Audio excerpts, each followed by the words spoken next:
I refused to give my biological daughter my new address after she chose her real dad over me. Now, our family says I'm a monster for abandoning her.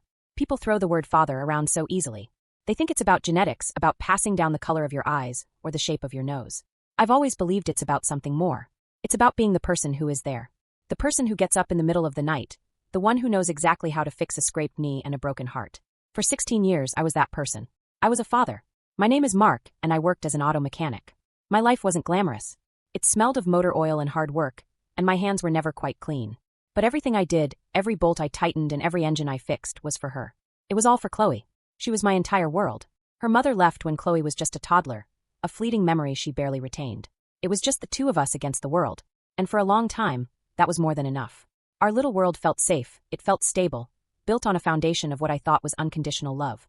I never could have known there was a secret fault line running deep beneath us, a truth from a past that wasn't even mine.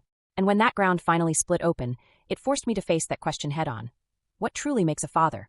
Blood or sacrifice? The good years, they're the ones that haunt you the most. They play back in my mind like a grainy home movie. I remember pancake Sundays. It was our sacred ritual. No matter how exhausted I was from the week, I'd be in the kitchen by 8 a.m., flipping pancakes into the shapes of dinosaurs, cats, or lopsided hearts. Chloe, with her hair a mess and sleep in her eyes, would set the table for two, her little face lit up with a smile that could power a city. That was our thing. I was the one who taught her how to ride a bike. I remember holding on to the back of that pink tasseled seat, jogging alongside her, my back screaming in protest. I got you, Chloe. Don't worry, I won't let go. I must have said it 100 times. And when I finally did let go, and she wobbled for a few feet before pedaling off on her own, the look of pure, triumphant joy on her face. I wouldn't have traded that moment for $1 million. And I was the dad who learned how to braid hair. I sat through countless YouTube tutorials, my big, clumsy mechanic's hands fumbling with tiny elastics. The first dozen attempts were a disaster, crooked and lumpy. But Chloe would wear them to school anyway, proud as could be.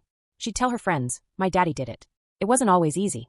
I sat alone at parent-teacher conferences, a lone dad in a sea of couples. I stretched every dollar until it screamed, making sure she had everything she needed, even if it meant I went without. But I never felt like I was missing anything. Seeing her happy was all the payment I ever needed. When she'd ask about her mom, I was honest. I told her that some people just aren't built for parenting, and that her mother loved her in her own way, but couldn't be the mom she needed. The idea of another father, though? It never even came up. It was a scientific impossibility in our world of two. I was dad. Full stop. There was no one else. That's why I never saw it coming. The earthquake that would tear it all down. It started with a message on Facebook. I was scrolling through my phone one evening after Chloe had gone to bed when a notification popped up. A message from a man I'd never heard of. Let's call him Jason. The message was short and jarring. I think we need to talk. It read. It's about Chloe. I was with her mother 17 years ago. I think she might be my daughter. My blood ran cold. I felt a surge of pure, primal anger. Who is this guy? Some scammer? But a sliver of doubt, cold and sharp, wedged itself into my heart. I remembered Chloe's mother mentioning a boyfriend she had right before we met. The conversation I had with Chloe the next day was the hardest of my life. I sat her down at the same kitchen table where we had our pancake Sundays and explained that a man had contacted me. I watched her face shift from confusion to a wide-eyed, cautious curiosity that terrified me. Jason, it turned out, was persistent. He wanted a DNA test. A part of me wanted to refuse, to slam the door and protect my daughter. But another part, the part that loved Chloe more than my own pride, knew she deserved the truth. We met him at a sterile clinic. He was the opposite of me in every way. He wore a tailored suit and an expensive watch, and he had a smooth, confident smile that never quite reached his eyes. I stood there in my work jeans and flannel shirt, feeling like an imposter. The results came a week later. My hand was shaking as I clicked open the email attachment. I scrolled past the medical jargon until I saw the numbers. Probability of paternity, 99.9%. The world tilted. For 16 years, I was dad. I had the memories and the world's best dad mugs to prove it. But this cold, clinical document was telling me I was a lie. And it had just handed my daughter a new truth, one I couldn't compete with. That document was the beginning of the end. Jason wasn't just a biological father. He was a lifestyle. He lived in a sprawling house in a gated community with a swimming pool and a 3-car garage. He drove a convertible. He didn't just offer to take Chloe shopping. He took her on shopping sprees. Suddenly, our little life wasn't enough. I was thinking we could go camping up at the lake again, I said over dinner one night. Chloe didn't look up from her phone. Jason, my dad, asked if I wanted to go with him and his family to Hawaii. The way she said it, my dad, it was a gut punch. Chloe, I said, my voice steady. Camping is what we do. It's our tradition. She finally looked up. Yeah, well, maybe I'm tired of our traditions. Maybe I want to see what a real vacation is like for once. Every day, she drifted further away. She'd come home from a weekend with him wearing clothes that cost more than my monthly grocery bill. I started to feel like a ghost in my own home. I was no longer the son she orbited. I was a dim, distant moon, and her new sun was bigger and brighter. The final confrontation came on a Tuesday afternoon. I came home to find her packing a large suitcase. "What's going on?" I asked, my heart hammering against my ribs. "I'm moving in with my dad," she said, not looking at me. "It just makes sense. He has more room." I pleaded with her. I talked about her school, her friends, our home. I told her I loved her. She finally stopped and turned to face me. Her eyes were cold. "Look," she said with a sigh. "I appreciate you. You were great. But he's my real dad. It's time for me to be with my real family. Thanks for, babysitting me all these years." Babysitting.